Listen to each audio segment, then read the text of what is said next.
সকাল থেকে আজকে ক্যামেরার সামনে আসিনি, এই পুজো টুজো করলাম, করে গপুকে স্নান করিয়ে গপুর এই জামাটা কেচে দিয়েছি। তো বৃষ্টি হচ্ছে বাইরে, তুলে আনলাম। আর এই দেখো পুজো টুজো করে প্রদীপ জেলে সুন্দর করে পুজো করতে আমার প্রচুর টাইম লাগে। আর বাসন কুসন মেজে ধুয়ে উপর দিয়েছি। চলো, হ্যালো হ্যালো হ্যালো। আজকে সকাল থেকে ভিডিওটা অনই করিনি, কারণ সকাল থেকে আমি কিচ্ছুই করিনি। আজকে ব্যস্ত ছিলাম না, শুয়ে বসেই কাটলো, কারণ বৃষ্টি পড়ছিল, বৃষ্টির মধ্যে ভালো লাগছিল না, তো যার জন্য আর কিছু করিনি। রান্নাবান্নাও কালকে যা ছিল তাতেই হয়ে গেছে, আর আজকে আর কিচ্ছু করিনি। কালকে ভাজা ডাল সবজি যা ছিল তাতেই হয়ে গেছে, মাছ মাংস ছিল না। যা ছিল ছেলে বললো মা আজকে আর অন্য কিছু খাবো না, মাছ টাছ খাবো না, আবার রাত্রে যা করার করবে। তো আর কিছু করিনি। আর একটা ছোট্ট আমাদের প্ল্যান ছিল যে আমার বাবার বাড়ি যাওয়ার কথা ছিল, দেবগ্রাম, তো সেখানেও যেতে পারলাম না, কারণ বৃষ্টি পড়ছে। আর এই বাইকে বৃষ্টি রাস্তা পিছল, আর বাচ্চা ছেলে তো যতই হোক ওকে দিয়ে আমিও চালাতে বলবো না, আর ওর বাবাও যেতে দেবে না, এটা হচ্ছে কথা। এবার বাসে গেলে আমারও সমস্যা হয়, আমার ছেলেও যেতে চায় না বাসে, তো এই হচ্ছে ব্যাপার। তো বৃষ্টির কোনো পিট পিট পিট পিট করে পড়ছে, এদিকে রাস্তাটা পিছল করেছে, আর গুমোট গরম দিয়েছে, মানে অসহ্য গরম। তো এই হচ্ছে ব্যাপার। তো আজকে আর যাইনি, কালকে দেখি। এখন এবার ওই যা রান্না করেছিলাম ওই খেলাম, খেয়ে এবার একটু শোবো, তারপরে বিকেলে আবার যা কাজ সেটাই করব। তো এখন খুবই ব্যস্ত, কালকে প্রচুর কাছাকাছি করেছিলাম, সেগুলো সব শোকালো, কিছু শুকিয়েছে, কিছু ঘরে দিলাম। আর মানে বিচ্ছিরি ওয়েদার, না একটু হাওয়া আছে, না একটু মেঘ, মানে মানে বর্ষাকালে একটু হাওয়া বাতাসের কোনো মানে মালুমই পাচ্ছি না। তো যেতে হবে বাজারে, বাজারে অনেক কিছু কেনাকাটার আছে, আমি আর আমার ছেলে যাব।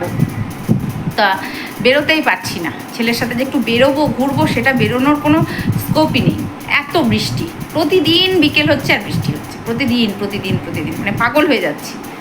তো এই ছিল আজকের, দেখি রাতে কি করব, এখন কিছু ঠিক নেই, রাত্রের মেনু কি হবে।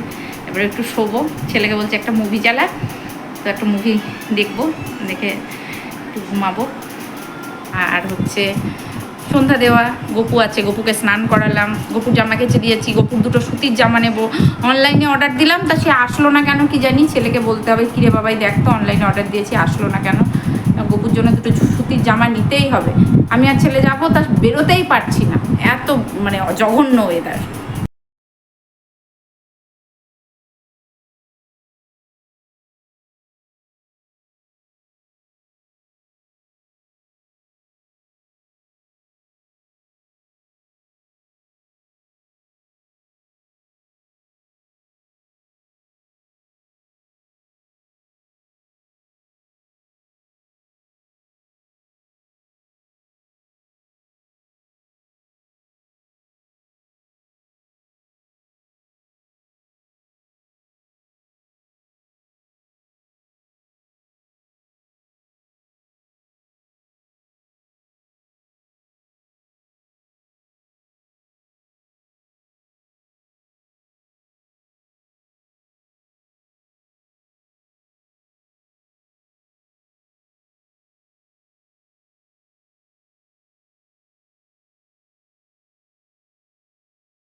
পরিষ্কার করবো, এটা আমার নিত্যদিনের কাজ, করেই থাকি এটা। কোথায় কীর্তন হচ্ছে? হ্যালো বন্ধু, কোথায় কীর্তন হচ্ছে? আজ আমার শরীরটা বিশেষ ভালো নেই, কাল থেকেই নেই। তো কালকে টানতে টানতে করেছি, কিন্তু আজকে আর ছেড়ে দিচ্ছে, আজ আর পারছে না। শরীরের অবস্থা ভীষণ খারাপ। সন্ধ্যা দিলাম, শুয়েছিলাম, উঠলাম, সন্ধ্যা দিলাম। সন্ধ্যা দিতে অনেকটা সময় লাগে, পুজো করতেও অনেকটা সময় লাগে আমার। তো সেটা কমপ্লিট হলো, হয়ে এবার চা বসালাম নিজের জন্য। এবার এক গ্লাস জল খাবো, তারপর চা খাবো। তো এই যে এক গ্লাস জল খাবো, আর এখানে বসিয়েছি চা। লিগার চাই খাবো।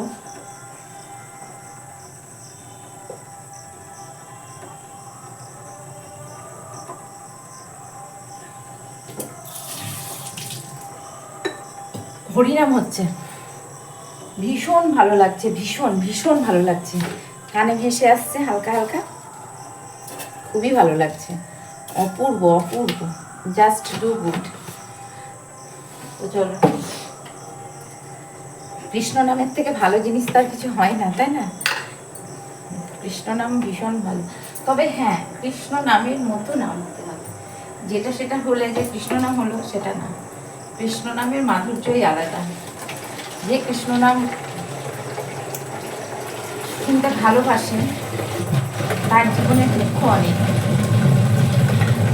যে কৃষ্ণ নাম শুনতে ভালোবাসে, যারা ভগবান শ্রীকৃষ্ণের ছত্র ছায়ায় আসে, তাদের জীবনের শেষ শেষ। আর ভগবান শ্রীকৃষ্ণের ছত্র ছায়াতে আসলে মানে ভগবান শ্রীকৃষ্ণের নাম, ভগবান শ্রীকৃষ্ণের পথ অনুসরণ করলে তার জীবনে দুঃখ তো অনিবার্য থাকবেই অবশ্যই। কারণটাও বলি, কারণ ভগবান শ্রীকৃষ্ণ যখন জন্মগ্রহণ করেছিলেন, জন্ম থেকেই ওনার ক্রাইসিস, জন্ম থেকেই দুঃখ, জন্ম থেকেই স্ট্রাগল, ঠিক আছে? আর যার জন্য তুমি যদি ভগবান শ্রীকৃষ্ণের পথ অনুসরণ করো, তোমার কোনো কিছুতে তুমি আসক্ত তুমি কেউ করতে পারবে না, সে যত বড়ই কোটিপতি হোক না কেন, কিছুতেই আসক্ত করতে পারবে না তোমাকে। টাকা পয়সা বলো, মোহ বলো, কোনো কিছুতেই যদি কেউ তোমাকে বাঁধতে পারে সেটা ভালোবাসা দিয়ে বাঁধতে পারবে, কিন্তু কোনো টাকা পয়সা কোনো কিছু দিয়ে তোমাকে বাঁধতে পারবে না, তুমি যদি ভগবান শ্রীকৃষ্ণের পথ অনুসরণ করো। তো আমার সকল বন্ধুদের বলবো যে কৃষ্ণ নাম খুবই মধুর নাম। একবার যদি ভালোবেসে কৃষ্ণ বলে কেউ ডাকে না, আমি নিজে ফিল করেছি, নিজে আমি দেখেছি, আমার অনেক বিপদ আপদ গেছে, অনেকটা বিপদ আপদ গেছে। তো ভগবান শ্রীকৃষ্ণ, অন্য সব দেবদেবীদেরও আমি অবশ্যই পুজো করি, অবশ্যই তাদের আমি খুবই ভক্তি সহকারে পুজো করি। আর আমি আগেই বলেছি আমি ঈশ্বরে ভীষণ বিশ্বাসী, আমি ঈশ্বরে বিশ্বাসী, খুবই বিশ্বাসী। আমি শিবরাত্রি উপোস করি, যেটা করি প্রতিবারই, আমি শিবরাত্রি উপোস করার চেষ্টা করি। শিবরাত্রির উপোসটা আমি কিছু হোক না হোক শিব ঠাকুরের উপোস আমি করি, অনেক দিন থেকে করি শিবরাত্রি। তো শিবরাত্রির উপোস করি। আমার বন্ধু মালা, আমি আগে কালী পুজোর উপোস করতাম না, জানো তো বন্ধুরা, ওকে বলেছিলাম তুই শিবরাত্রির উপোস কর, ও শিবরাত্রির উপোস করেছিল আর আমি কালী পুজোর উপোস করেছিলাম একই সাথে সাথে। ও শিবরাত্রির উপোস করেছিল, আমি কালী পুজোর উপোস করেছিলাম, তো আমরা দুজন করি। তারও বিছানাটা গুছিয়ে নিই, তারপরে এবার দুপুরে শুয়েছি, বিছানার অবস্থাটা দেখো একবার, যে কান্তিবাবু সবসময় ঢাকা গায়ে, কিছু হোক না হোক শীত লাগে, শীতের সময় বেশি শীত লাগে, গরমের সময় গরম লাগে।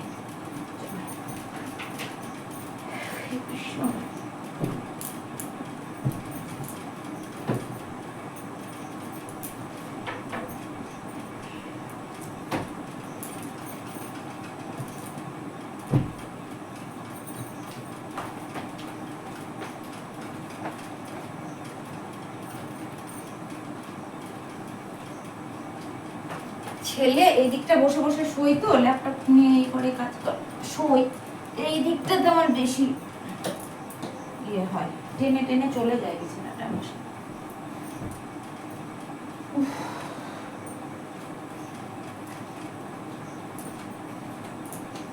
আর এই যে হয়েছে আমার কি বলে জামা কাপড়, যতই গোছাচ্ছি কিছুই আর রাখছে না, টেনে খুঁজে হাঁচিয়ে। অবশ্যই আমার ছেলে বাবা দুটোই, মানে কোথাকার জিনিস যে কোথায় দিচ্ছে বোঝা মুশকিল। আর যতবারই গোছাচ্ছি আনলাটা, ততবারই সেটা অগোছালো হয়ে যাচ্ছে। ওই ঘরের বিছানাটা পরিষ্কার করেছি, এই যে শুয়েছিল, আমি উঠে সন্ধ্যা দিতে গেছিলাম, আমি শুয়েছিলাম। হে কৃষ্ণ, আর এই যে পায়েস খেয়েছিল না দই খেয়েছিল আমার পুত্তু, এখানেই রেখে দিয়েছে, বুঝেছো? এখানেই রেখে দিয়েছে। দুই না পায়েস গিয়ে খেয়েছিল। এই যে গুছিয়ে দিলাম বিছানাটা ফিটফাট করে, এই দেখো গুছিয়ে দিলাম। আর জামা কাপড়গুলো আছে, ওগুলো পরে গোছাবো, আর পারছি না, হাঁপিয়ে যাচ্ছি, জ্বর জ্বর মনে হচ্ছে, বলছি না শরীরটা বিশেষ ভালো নেই। আর এই যে জামা কাপড়ের দিকে কত দেখো। তো যেটা বলছিলাম, ভগবান শ্রীকৃষ্ণ পথ যদি কেউ অনুসরণ করে, তাকে কেউ মানে টাকা পয়সা ফিনান্সিয়াল দিক থেকে যদি কেউ লোভ দেখায় যে আমি তোমাকে এত টাকা দেবো, অত টাকা দেবো, জিও জেলে দিলাম। আমার কাছে এত টাকা আছে, পারবে না, কেউই আসক্ত করতে পারবে না। আর আমি নিজে ভীষণভাবে উপলব্ধি করেছি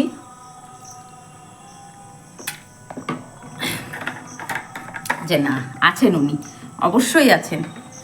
তুমি যদি ভালোবেসে ডাকো, অবশ্যই ভালোবেসে ভক্তি সহকারে, অবশ্যই উনি সাড়া দেন, দেন না বলা ভুল, অবশ্যই সাড়া দেন। আর ওনার পথ অনুসরণ করলে হ্যাঁ জীবনে কষ্ট আসবে, কিন্তু কষ্ট থেকে, যেহেতু এখন তো পাপি মানুষে ভরে গেছে না, পাপি তাপি মানুষে ভরে গেছে, তোমার জীবনে কষ্ট অবশ্যই আসবে, কিন্তু সেটার থেকে আসলো, সেটার থেকে উনি বের করে আনবে। তুই কষ্ট পাচ্ছিস, আমি আছি। এই যে আমার পুত্র আসবে, দেখিয়ে দিই, ওই যে বাইক তুলবে, দেখা যাচ্ছে কি বাইক তুলবে। এবার চা বানাবো ছেলের জন্য, আমার জন্য বানালাম, ছেলের জন্য একটু বানিয়ে দেবো। তো যেটা বলছিলাম, সেখান থেকে উনি বের করে আনবেন যে না, তোর কোনো ভয় নেই অনিন্দিতা, আমি আছি। আমাকে সব সময় উনি সাপোর্ট করেছেন, আর সব সময় উনি বলেছেন, আমি আমি আমি ফিল করি যে আমার সাথে, আমি অনুকূল ঠাকুরের দীক্ষিত, আমি আমার গুরুর আশীর্বাদ বলো, যাই বলো না কেন, আমার মাথার উপর আছে। আমি অনেকটা বিপদ দেখে সময় কাটিয়েছি, অনেকটা বিপদ নিজে ফেস করেছি, কিন্তু সেই সময় আছেন একজন ওপরে, আমাকে হেল্প করেছেন। আমি এমনকি আমি নিজে ফিল করছি, আমি তোমাদের বলে বোঝাতে পারবো না, হয়তো ভাববে যে ও বাজে কথা বলছে, কিন্তু না, আমি নিজে ফিল করেছি যে আমার সাথে কোনো একটা ঐশ্বরিক শক্তি আসছে। আমি যখন একটা সময়, আমি অনেকটা সময় আমি মানে বুঝতে পেরেছি মানে কি, আমি ফিল করেছি যে না, একদিন আমি বেলঘরিয়া থেকে আসছিলাম, একটা ছোট্ট কথা বলি, তখন আমার ভীষণ শরীর খারাপ, বেলঘরিয়া থেকে আসছিলাম, আমার ছেলে তখন আমাকে ইয়েতে উঠিয়ে দিয়ে ওর কলেজ আছে, আমি 9:10 একটা ট্রেন আসে, ওই ট্রেনটা ধরবো, দিয়ে হ্যাঁ 9:10 ট্রেনটা ধরবো, দিয়ে আমি স্টেশনে বসে রয়েছি। তো সেদিন ওই ইয়ে হয়েছে, মানে ওই কি যে ওটা নৈহাটির কাছে কি কোথাওতে মানে ট্রেনের কাজ হচ্ছে, ট্রেন আসছে না, একদমই আসছে না, প্রচণ্ড শরীর খারাপ করছে। তো আমার যে ওভারব্রিজ ক্রস করে যাব সেটুকু ক্ষমতা নেই, এতটাই শরীর খারাপ করছে, পা পাকাচ্ছে, ব্লিডিং হচ্ছে, শরীর খারাপ করছে, ভীষণ শরীর খারাপ করছে। এবার ছেলের এক্সাম আছে, ছেলে বেরিয়ে যাবে। তো যাই হোক, সেখান থেকে আমি বসেই রয়েছি, ট্রেন আর আসছে না। তো কি করব তখন? তারপরে কোনো কিছুই বলছে না যে ট্রেন আসবে না। এবার আমি যে ঘুরে যে ইয়েতে যাব, বাড়িতে যাব, মানে আমার সেখানে ভাড়া বাড়িতে যাব, সেখানেও যেতে পারছি না। তো এরকম হওয়ার পর যাই হোক বসেই আছি ঘন্টার পর ঘন্টা। 10টার দিকে আমি তখন একটা ট্রেন ধরে বেলগড়িয়া থেকে দমদম পর্যন্ত আসলাম। দমদমে এসেও ট্রেন নেই, কোনো অ্যানাউন্সমেন্ট নেই, কোনো ট্রেনই নেই, কোনো কিচ্ছু নেই। তারপরে দমদমে আসলাম, আসার পর বসেই আছি, কি ভাবছি যে যাবো কি বাড়ি যাবো কি না, ঘুরে বেলঘরিয়া চলে যাবো। এবার একা আছি, সঙ্গে লাগেজ আছে। তারপরে যাক একটা ট্রেন আসলো, তারপরে লালগোলা লোকাল আসলো। হ্যাঁ, লালগোলা লোকাল আসলো, আসার পরে ইয়ে হলো। তারপরে ভাবলাম যে কেটে রানাঘাট পর্যন্ত যেতে পারলে কেটে যাই হোক করে বাড়ি পৌঁছিয়ে যাবো, এরকম একটা মনে একটা। তখন আমি বসে ঈশ্বরকে ডাকছি যে ঠাকুর, আমি এই জায়গাটায় আমি কি করবো আমি বুঝতে পারছি না। তো যাই করি না কেন, যেটুকুই করি না কেন, তুমি আমার সঙ্গে চলো। আমি ভীষণ হেল্পলেস, আমার শরীরের অবস্থা ভীষণ খারাপ। আমি বাসে উঠতে, মানে ট্রেনে উঠতে পারছি না, এই লাগেজ নিয়ে উঠবো, বিশ্বাস করবেন না, মানে করবে না তোমরা, করবেন বলছি, বিশ্বাস করবেন না, পাশে সঙ্গে সঙ্গে একটা অল্প বয়স্ক ছেলে, আমার থেকে 25-26 বছর বয়স হবে ছেলেটার, আমাকে এসে বলছে, দিদি আপনি কোথায় যাবেন? আমি বললাম আমি যাব লালগোলা, পলাশি। বলছে ও আপনি চিন্তা করবেন না, এক্ষুনি অ্যালাউন্স ইয়ে হলো, পড়ছে রিমঝিম রিমঝিম বৃষ্টি, অন্ধকার, দেখেছো বাইরেটা কেমন অন্ধকার। আর আমি এখানে বানাচ্ছি হচ্ছে তরকারি, এটা আমার রুটি খাওয়ার তরকারি, কান্তিবাবুর জন্য বানালাম। আলু, পটল, পেঁয়াজ, ঝিঙে যা কিছু ছিল সব কিছু দিয়ে, টমেটো দিয়ে একটু চচ্চড়ি মতো, আলু একটা দিয়েছি আজকে, আর একটু পায়েস আছে। আর এখানে এটা আমার কমপ্লিট, এখানে বানাবো হচ্ছে, এখানে বানিয়েছি, এটা হয়ে গেছে, এটা আবার ঢেকে দেবো, পড়া শুদ্ধই থাকবে। আর খিচুড়িটার অবস্থা দেখি। আর এখানে বসিয়েছি হচ্ছে খিচুড়ি, আর খিচুড়ির সাথে করেছি পাঁপড় ভাজা আমার আর আমার পুত্রের জন্য। তো এই যে খিচুড়িটাও ভীষণ সুন্দর হয়েছে, দেখাই, উফ একটু ঘি দেবো, ব্যাস কমপ্লিট। তো চলো, সব হয়ে গেছে, এবার কটা রুটি বানাবো, রুটিটা বানালে কমপ্লিট আমার রান্না বান্না রাত্রের। আমার এদিকে খিচুড়িটা হয়ে গেছে, খিচুড়িটা কমপ্লিট, এদিকে তরকারি কমপ্লিট, খিচুড়িটা খুব সুন্দর হয়েছে। আর একটু ঘি দিলাম, তো টু গুড। আর ক্যামেরাটার স্ট্যান্ডটা আমি আনিনি, ওখানে রেখে এসেছি ফোনের স্ট্যান্ডটা আমি আনিনি। আর খাবো হচ্ছে এক গ্লাস জল, সমস্ত কিছু কমপ্লিট, রাত্রে রান্নাবাড়ি যা কিছু সব কমপ্লিট। আর এক গ্লাস জল খাবো, খেয়ে 3টে রুটি করতে হবে শুধুমাত্র কান্তিবাবুর জন্য, 3টে কি 2টো যাই হোক, যা খাবে করবো। আর রুটিটা করলে সব হয়ে যাবে। এদিকে খিচুড়ি হয়ে গেছে, রুটিটা করলে মোটামুটি আজকের মতো রান্না থেকে ছুটি, কারণ আজকে রান্না বিশেষ কিছু করিনি, সকালে যা ছিল তাই খাওয়া হয়েছে, তো আজকে আর কিছু করিনি।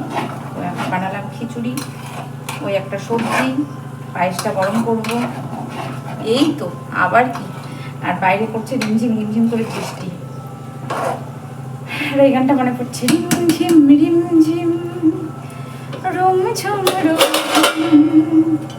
भीगी भीगी रुत में तुम और हम तुम जलते हैं। ভালো লাগে না গানটা? কবিতা কৃষ্ণমূর্তি আর এই কুমার শানুর গানটা, সংটা কবিতা কৃষ্ণমূর্তি আর Kumar Sanu, marvellous song, heavy লাগে গানটা আমার শুনতে। আমি এই গানটা হেডফোন লাগিয়ে শুনছিলাম, আর মাথার বাদিকটা ভীষণ যন্ত্রণা করছে, ভীষণ ভীষণ ভীষণ যন্ত্রণা করছে। রুটির তাওয়া বসিয়ে দিলাম, আমার সব কমপ্লিট, এবার রুটিটা বানিয়ে ব্যাস ছুটি। তার মধ্যে খাবার হচ্ছে জল, এত জল পিপাসা পাচ্ছে কেন কি জানি। আর বাসিংকে বাসন রয়েছে, আর ধুতে পারছি না, মাথার যন্ত্রণা করছে।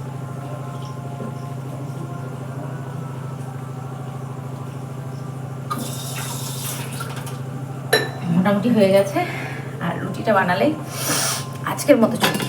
চলো, hello friends, hello hello hello. অনেকটা কাজ ছিল, সিঙ্কে বাসন ছিল দেখালাম, বাসনগুলো ধুয়েছি, ঘর ঝাড় দিয়েছি, ঘরে প্রচণ্ড নোংরা ছিল, সেগুলো ঝাড় দিয়ে পরিষ্কার করেছি, ওই ঘরটা পরিষ্কার করেছি। ছেলে দেখছি শুয়ে আছে, তো আমার বোতলে জল ভরা যাবতীয় যা ছিল সমস্তটা কমপ্লিট করে এই ঘরে আসলাম, ঘেমেই একাকার হয়ে গেছি। তো 2বার নাইটি চেঞ্জ করেছি, আর পারছি না। তো এই হচ্ছে ব্যাপার। তো এখন বাজে রাত্রি 10টা বাজতে 5, যাই হোক।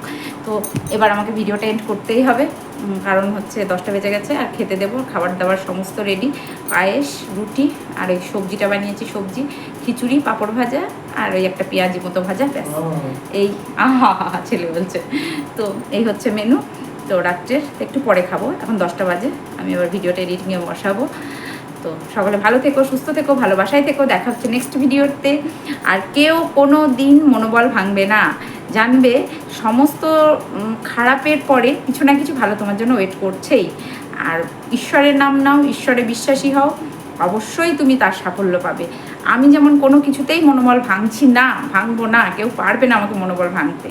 তো আমার বিশ্বাস আমি একদিন ঠিক সাকসেস হবই। তোমাদের ভালোবাসা পেলে, তোমাদের অনুপ্রেরণা পেলে, তোমাদের একটু ভালো কমেন্টস পেলে, আমি পরের দিন যে নেক্সট দিন যে ভিডিওটা বানাবো না, তার অনেকটা আমি এনার্জি পাই। যে তোমরা আমাকে ভালো ভালো কমেন্টস করো, এর জন্য আমি অনেকটা এনার্জি পাই। তো যারা আমার মতো ছোট্ট থেকে বড় হতে চাইছো, তো তারা কেউ মনোবল ভাঙবে না, ভাববে যে না ঈশ্বর আছে, তুমি সঠিক পথে থাকো, সঠিক মানুষ নির্বাচন করো, বন্ধু নির্বাচন করো। আর কোনো মানুষকে বারবার বলছি, সে ভাই হোক, দিদি হোক, পিসি হোক, মাসি হোক, নিজের রক্তের সম্পর্ক ছাড়া, নিজের পরিচিত ছাড়া কোনো মানুষকে সোশ্যাল মিডিয়াতে কোনো মানুষকে বন্ধু পাতাবে না। ভাই বন্ধু কেউ না, কেউ না, পাতাবে না। আমি বলছি পাতাবে না। হ্যাঁ, মেয়েদের ব্যাপার আলাদা, কোনো মেয়েকে তুমি, কোনো মেয়ে অ্যাজ এ আমি মেয়ে হয়ে একটা মেয়েকে বন্ধু পাতাতেই পারি, কিন্তু কোনো ছেলেকে সে যদি তোমার ভাই বলে, দিদি বলে, পুরোটা ফেক, পুরোটা ফেকারে ভরে গেছে।